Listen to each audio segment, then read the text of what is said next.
Thank you, ladies and gentlemen. Unfortunately, the person who's supposed to be loading the slides seems to have gone to Bolton. So I'm going to have to wing it and talk without the slides, but don't worry about it. I would first of all like to say thank you to Stuart Agnew, who has been my unstinting supporter since I came into the party, which was quite recently, and also to Gerard Batten, who has given me this opportunity. And I'm going to talk about the euro, but I also want to talk a little bit about economics in general.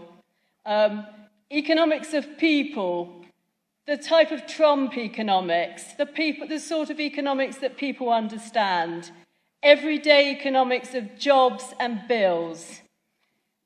And let's just talk about the euro to start, or the eurozone. I mean, it is one big protectionist racket. That's what it is, an undemocratic protectionist racket run by Germany, and if you don't comply, we will just threaten you. And thank God we didn't join the euro. Thank goodness. It's our saving grace. The euro is like a credit card that you run with your neighbour, except you're somebody who hangs tea bags up and you reuses them on a line, whilst your neighbour just has takeaways all day and throws them in the bin. But unfortunately, you share the same bill. And that's sort of what's happening. And I wanted to show you a lovely slide of Singapore. Now, we always get told, oh, we're too small, we can't survive without being in the eurozone. And Singapore has 6 million people, and I want to just give you one number.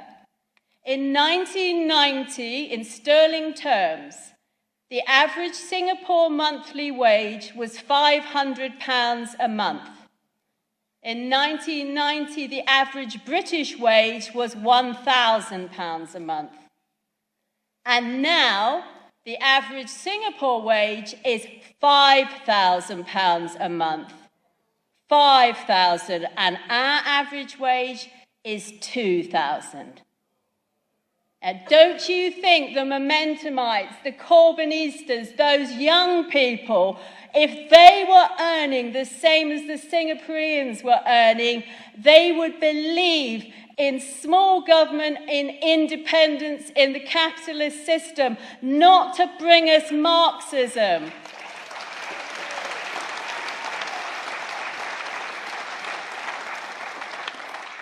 And my next slide was going to be about the unemployment rates in the eurozone. Greece with 40% youth unemployment. Juncker gave his speech last week, and he mentioned 40% youth unemployment. It has been higher, but he never mentions it's the euro that's causing that. The euro runs for Germany's benefit. 25% in Spain, 30% in Italy. Every country in the Eurozone has got a problem.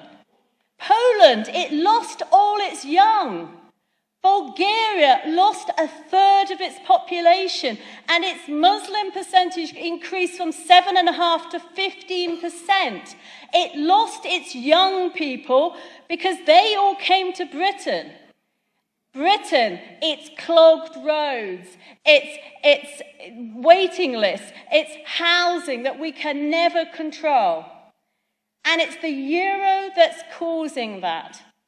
And Milton Friedman said something really important. He said, you can have a social security system and borders, or you can have open borders and no social security system. And we're trying to do a bit of both. Diane Abbott thinks that we can have open borders and not go bankrupt.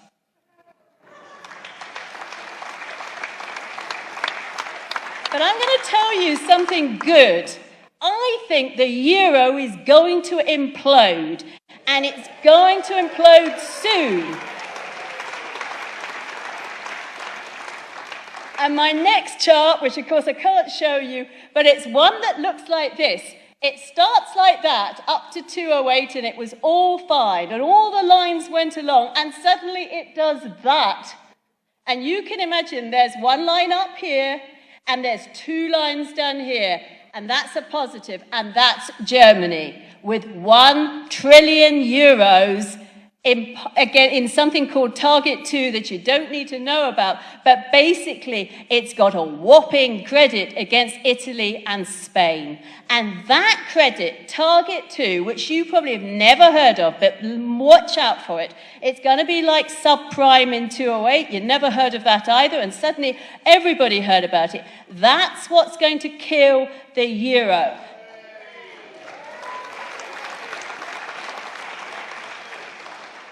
It's always the financial that breaks systems. It broke the Soviet Union eventually, the demographics and the financial.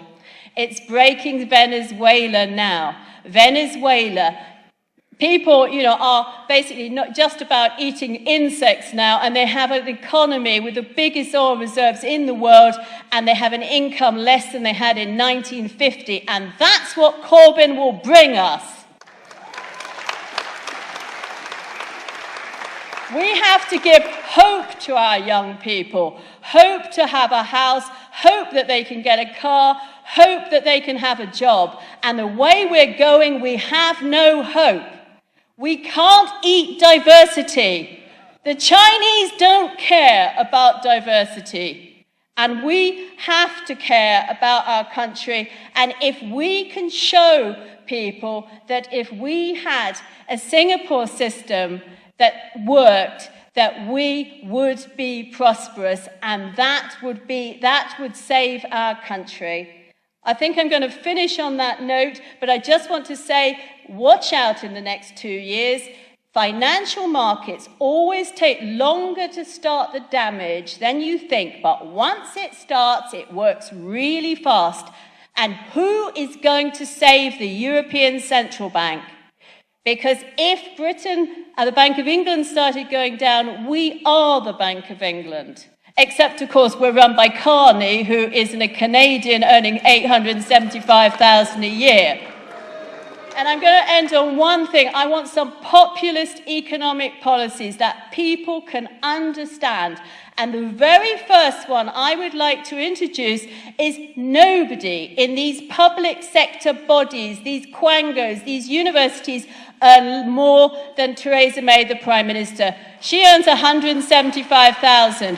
Why should Carney get $875,000 and the head of HS2 $600,000 while we cannot employ prison staff? Thank you.